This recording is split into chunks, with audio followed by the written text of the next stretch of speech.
He didn't know her name and didn't expect the gentle voice on the other end of the line to change anything. But every few nights she'd call, leaving voicemails meant for a man who no longer picked up. Until one night he answered, and from that wrong number, something unexpected began, something quiet, tender, and unforgettable.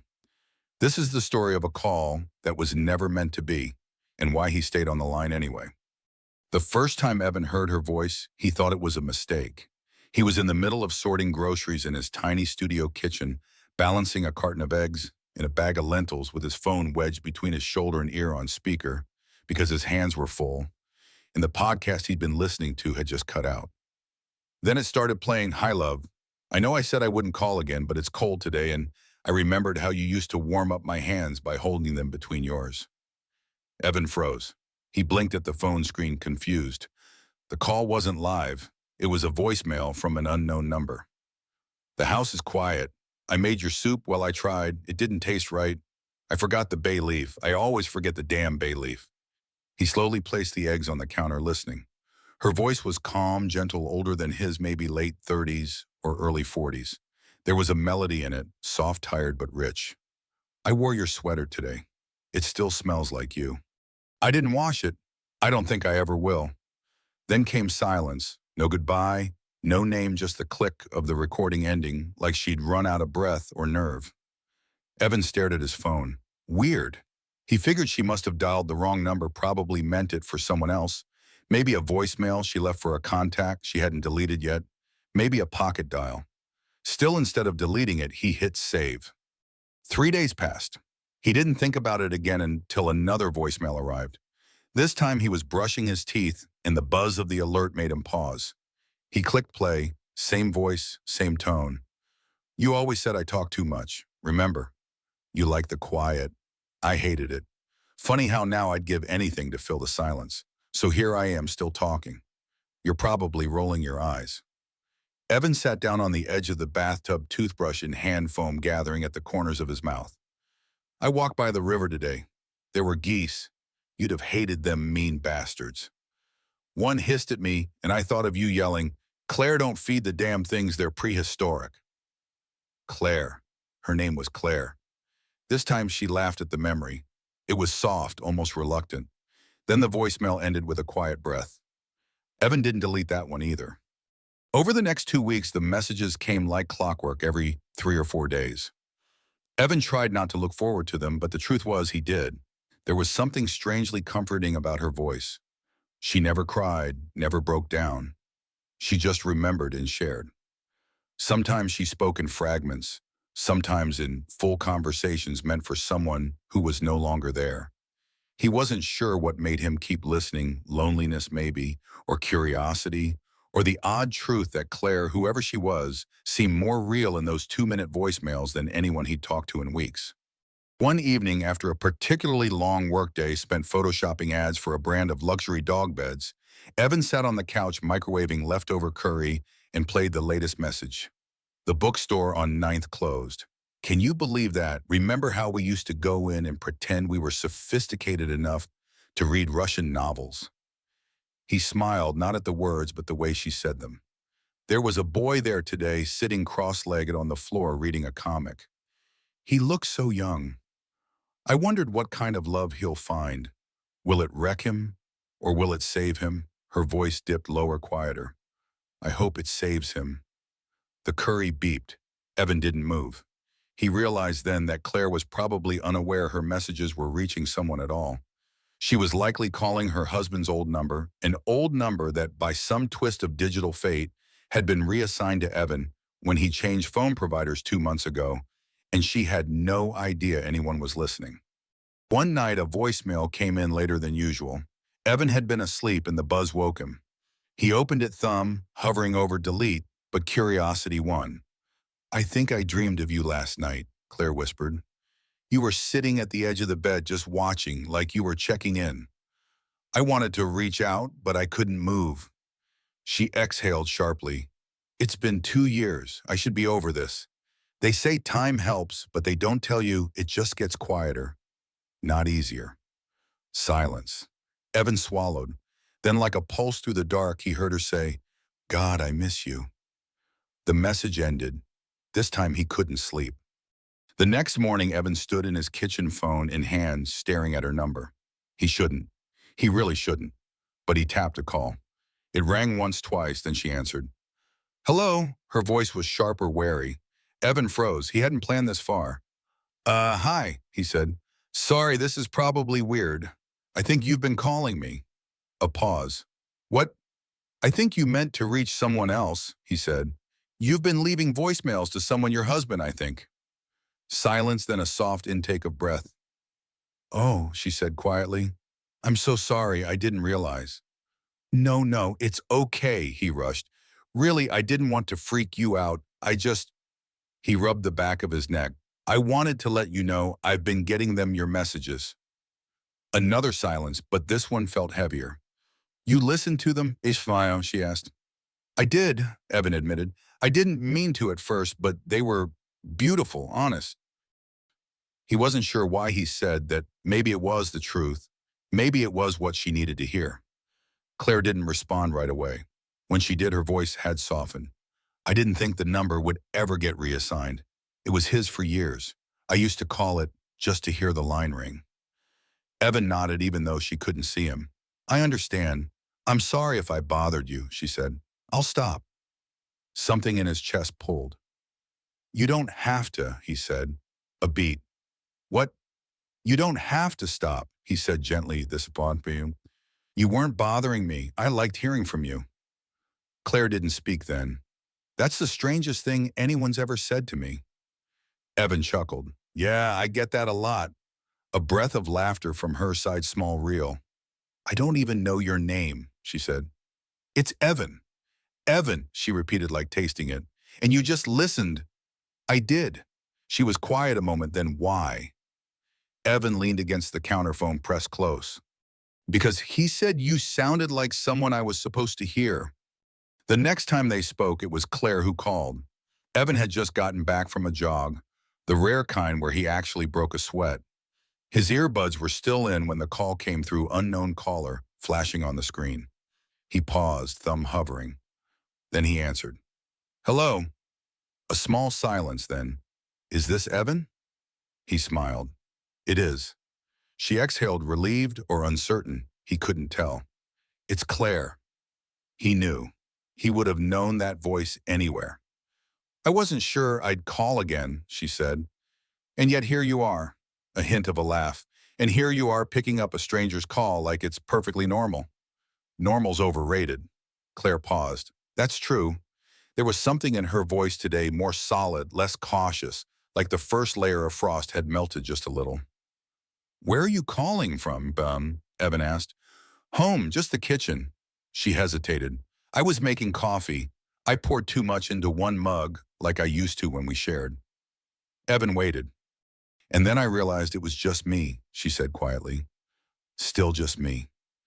There wasn't much to say to that, but Evan didn't hang up. He didn't rush to comfort her or pretend to understand. He just listened, and somehow that was enough. They started talking more often. Not every day, Claire wasn't that type of person, but every few days around late morning or sometimes after sunset, she'd call, and Evan somehow always picked up. Their conversations grew from short check-ins to something else, a rhythm. Sometimes she'd tell stories about her late husband, Julian, how he was annoyingly punctual, how he used to correct her grammar mid-argument, how he once serenaded her with a terrible rendition of Tiny Dancer on a ukulele he couldn't play. Sometimes Evan made her laugh mostly by accident, like when he confessed he once tried to impress a girl by learning to bake sourdough during lockdown and ended up fermenting a colony of regret in his fridge. Claire laughed for a full 20 seconds. I needed that, she said, and Evan felt like he'd passed a strange kind of test. One evening, she called without warning. Evan answered breathless mid-laundry. Hey, he said, dropping a sock. This a good time. I'm the one who called, she said, amused. Right fair. She was quiet for a second, then softer. I passed the phone shop today, the one where we bought Julian's first cell phone. I almost walked in just to have it. Do you still have it? Evan asked. His phone. She laughed, but it was sad. Oh yes, it's in a drawer, dead and cracked, but I can't throw it away. Evan sat on the edge of his bed. Do you think you started calling because you missed hearing the sound of his line, even if he wasn't there anymore? Claire paused. Maybe, she said. Maybe I just needed to feel like someone was still listening. He wanted to tell her that she wasn't alone, but he didn't say it yet. Instead, he said, "You know you called the wrong number." That made her laugh again, soft and real. One rainy Tuesday, Evan did something bold. He texted her, "You still up for chatting later, or should I pretend to be your dead husband and ghost you?" Claire replied. "Wow, that's dark. Also, yes, call me at 8. That night, she told him about a fight she once had with Julian over whether or not they should repaint the living room. He wanted eggshell white. I wanted actual color. We compromised and didn't paint at all." Evan chuckled. "Sounds romantic." It was in a weird way. Then she asked out of the blue, "Have you ever been in love, Evan?" He was quiet. "Once," he said. "I think college. We talked about getting a dog together, which is almost more serious than getting married." "What happened?" "She moved to Boston. I stayed in Chicago. We tried the long-distance thing, but it didn't stick. Maybe it wasn't meant to." Claire didn't respond right away. "You ever think about calling her?" she asked. "Sometimes," Evan admitted, "but I don't think she'd answer." "Well," Claire said, "sometimes you dial a number and someone unexpected picks up." He smiled at that. One night she didn't call, and Evan realized how much he'd come to expect her voice, how much space she took up in his days now. He didn't want to admit it, but her absence left a hum in the silence, so he texted, "No voicemail today. I'm starting to worry you've moved on to someone else's number." No response. He waited 3 hours. Nothing. Then finally a message. "Sorry, rough day. I'll call tomorrow." He wanted to say more. "I'm here if you want to talk," but held back. The next day she called. Her voice was tired. "I packed away his jacket today," she said. "It smelled like him still. 2 years and it still smells like him." Evan sat in silence. "I didn't cry," she said, and it sounded like a confession. "I thought I would, but I didn't. I just zipped the bag, put it on the shelf, and that was it." He let the silence hang, not rushing to fill it. "You don't have to cry every time to mean you love them," Evan finally said. "Is that a fact?" she asked. "It is now," he replied. Later that week, Claire asked a question he didn't expect. "What do you look like?" Evan blinked. Average generic man number 3. Brown hair, scruffy, probably needs a haircut." "You classy widow chic," she said dryly. "I wear a lot of cardigans now. It's practically a rule." They laughed. "Do you want to meet?" Evan asked, surprised, even as he said it. Claire was quiet then. "I don't know. I'm not sure I'm there yet." "That's okay," he said. "But I do want to keep talking." He smiled. "Me too." It had started as a mistake, but by now Evan wasn't sure it was a mistake at all. Claire had become part of his life, her stories, her silences, her sarcasm, her grief. He found himself thinking of her voice during long walks, wondering what her late husband had been like, wondering what she was like when she wasn't wrapped in loss. And though he didn't say it yet, not even to himself, a small part of him hoped the next chapter wasn't about Julian. It was about Claire and maybe about Evan too. The following week, Claire called while Evan was at the grocery store. He answered between the frozen peas and waffle section, earbuds and cart half full.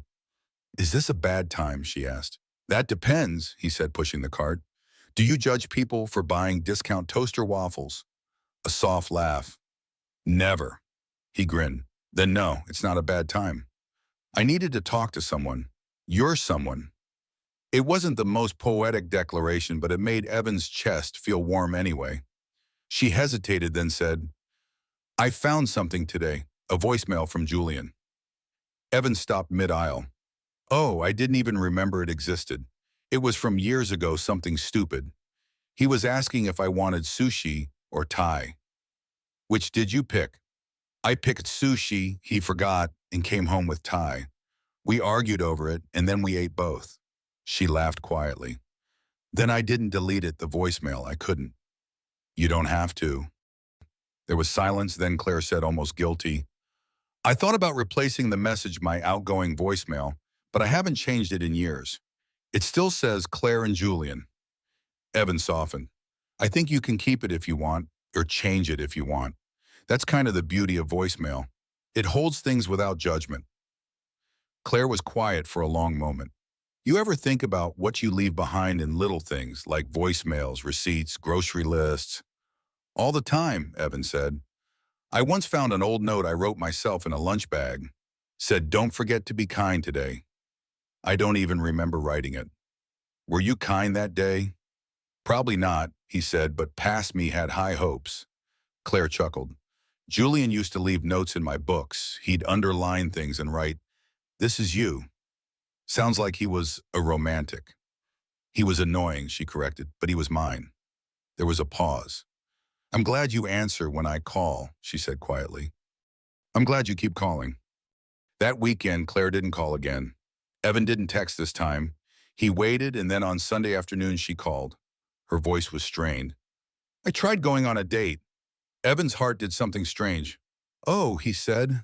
It was awful, she added quickly. He ordered for me, talked about himself the entire time, and said grief made women mysterious. I left before dessert. Evan tried not to sound relieved. Well, he sounds like a treasure. I came home and cried, she said bluntly. He didn't interrupt. I felt like I betrayed Julian, like I was trying on someone else's coat and it didn't fit.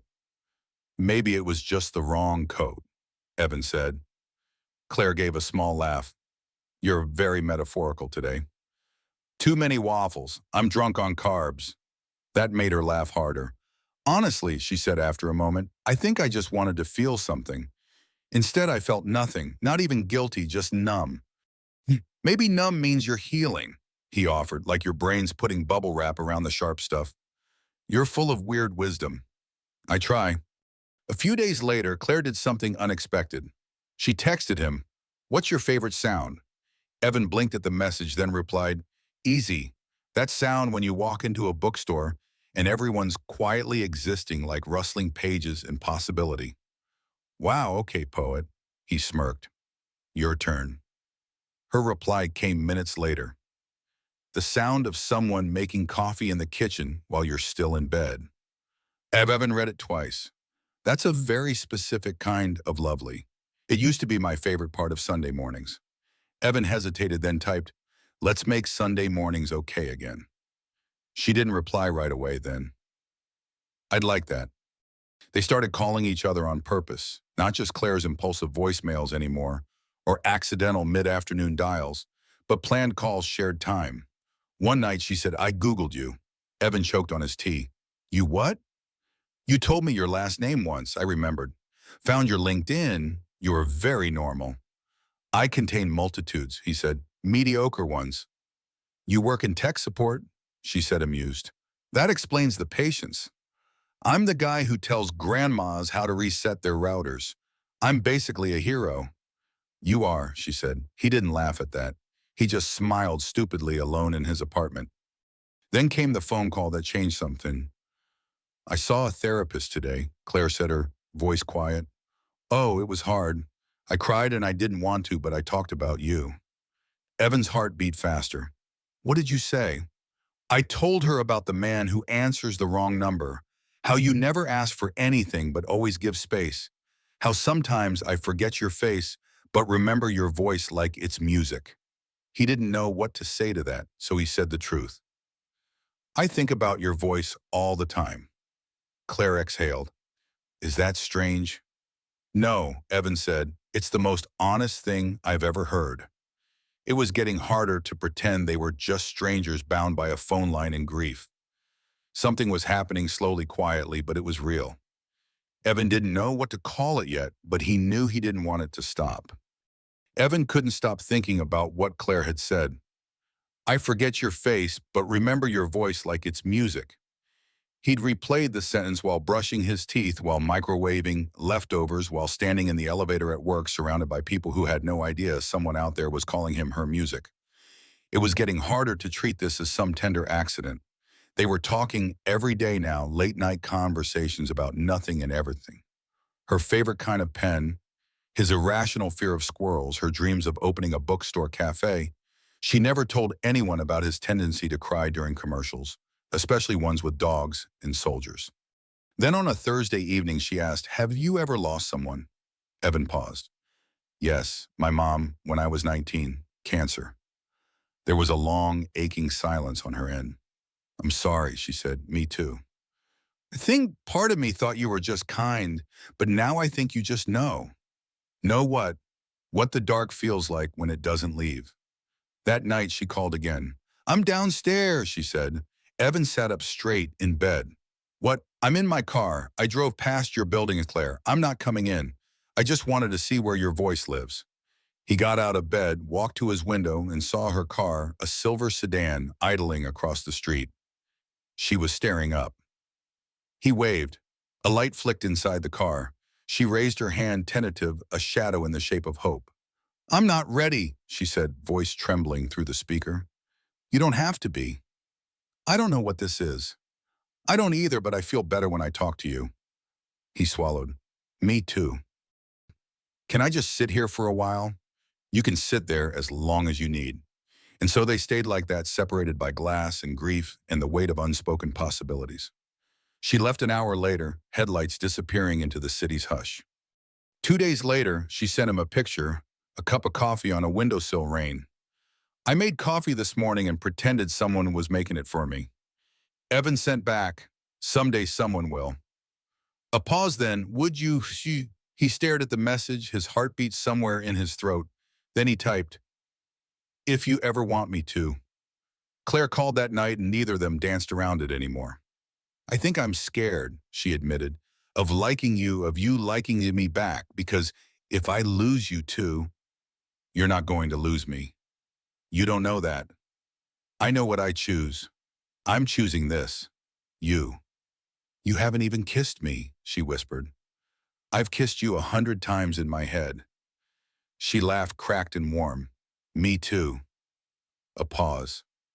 I don't know how to start again, she said. Then we don't start, he said. We just keep going. It was around midnight when Evan stood in his kitchen, the phone still pressed to his ear, and asked, Claire, can I ask you something? Anything. What do you think Julian would say about us? The question floated like incense, painful but necessary. She didn't answer right away, then softly, he'd say, I'm glad you're not alone anymore. Evan closed his eyes. A tear slipped down uninvited. Can I tell you something else, she asked. Always. I saved every voicemail you left me. You mean the ones where I say dumb things like, you dropped your dignity at Trader Joe's? Those are my favorite, and he silenced, then suddenly brave. Evan, I think I'm falling for your voice. He smiled like the sun came up inside him. Claire, he said, I think my voice belongs to you now.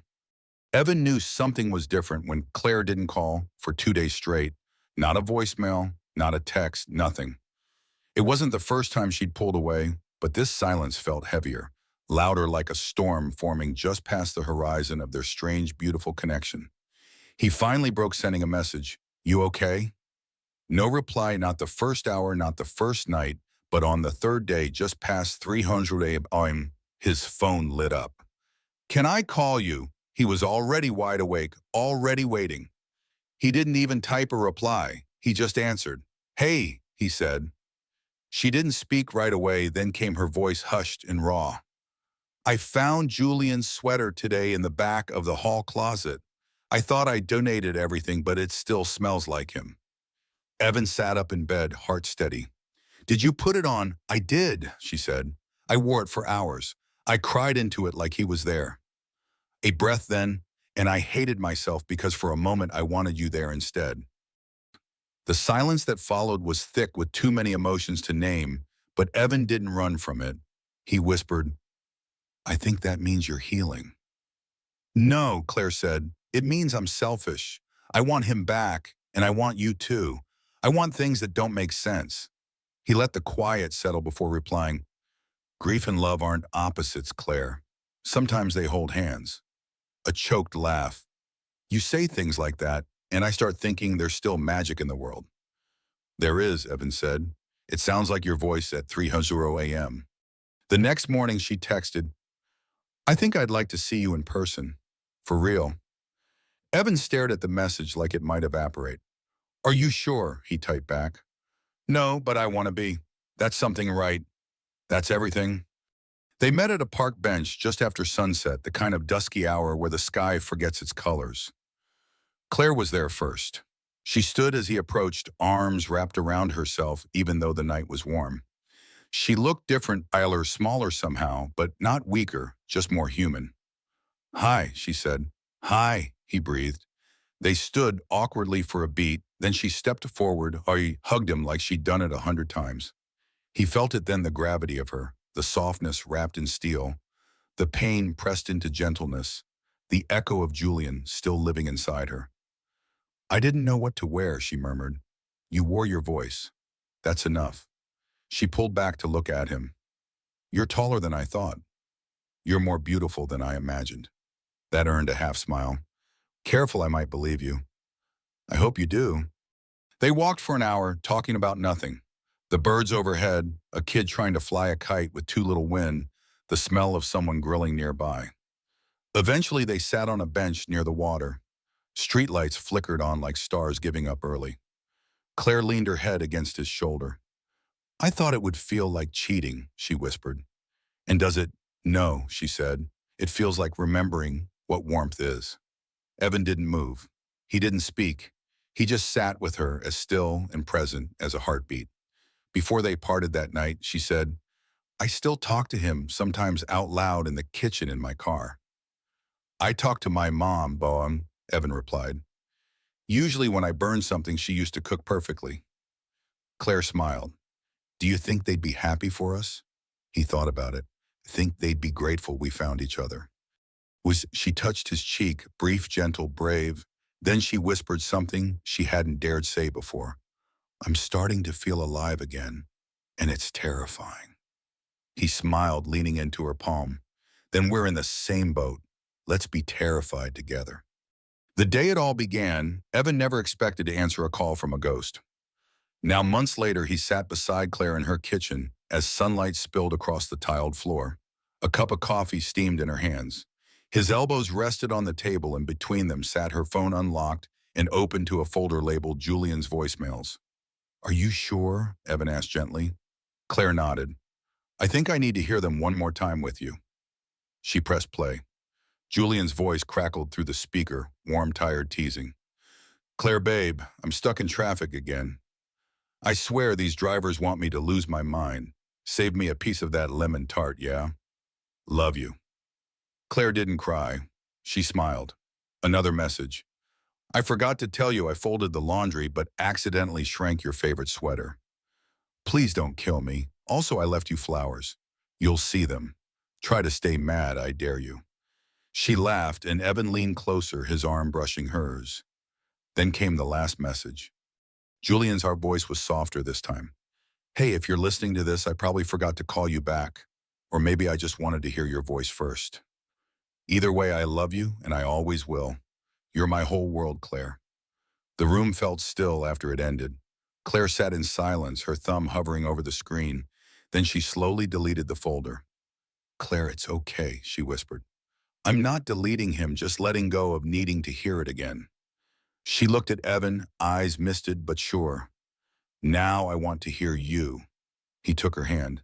"I'm here." Later that evening, Evan took Claire to the rooftop of his building. He'd strung up tiny string lights between the railing and the pipes and laid out 2 old camping chairs in a fleece blanket. "Impressive setup," Claire said. Sigh, I Googled bare minimum romance. This came up. She laughed, and the sound was freer than it had been in months. They sipped cheap wine, watched the stars flicker through city haze, and listened to the soft hum of distant traffic. The world went quiet around them like it knew they needed space to breathe. "Tell me something you've never told anyone," Claire said.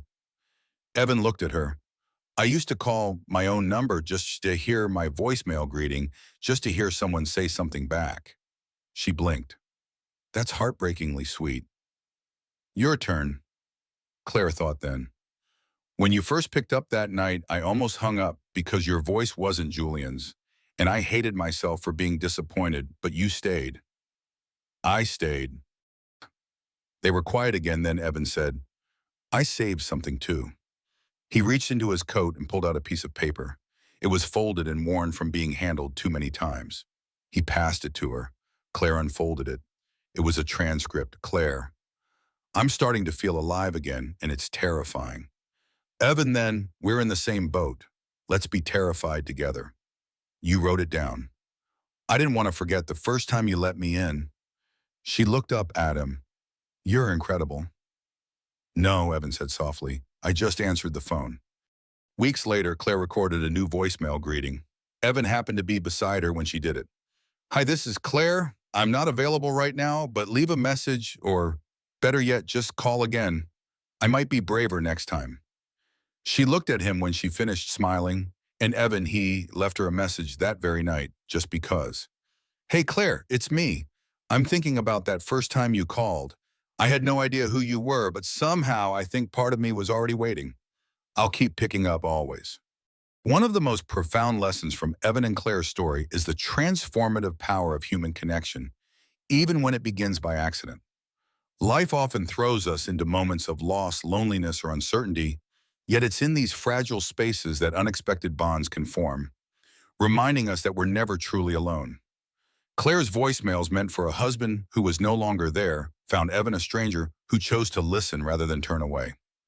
His decision to stay on the line to offer space for her grief and stories teaches us that kindness and presence can heal in ways we might never predict. It's a reminder to answer the metaphorical calls in our own lives, to reach out, to listen, to show up for someone, even when it feels awkward or uncertain. These small acts of courage can spark something beautiful, turning strangers into lifelines and silences into shared hope. This story urges us to embrace vulnerability, to let others in, and to believe that even in our darkest moments, there's someone somewhere waiting to hear our voice. What did this story teach you about love, loss, or connection? Share your thoughts in the comments below. We'd love to hear your reflections. If this tale touched your heart, please like, subscribe, and hit the notification bell to join our community. Together, let's keep exploring the stories that remind us what it means to be human. Your support keeps these emotional journeys alive, so don't miss out. Subscribe now, and let's stay connected.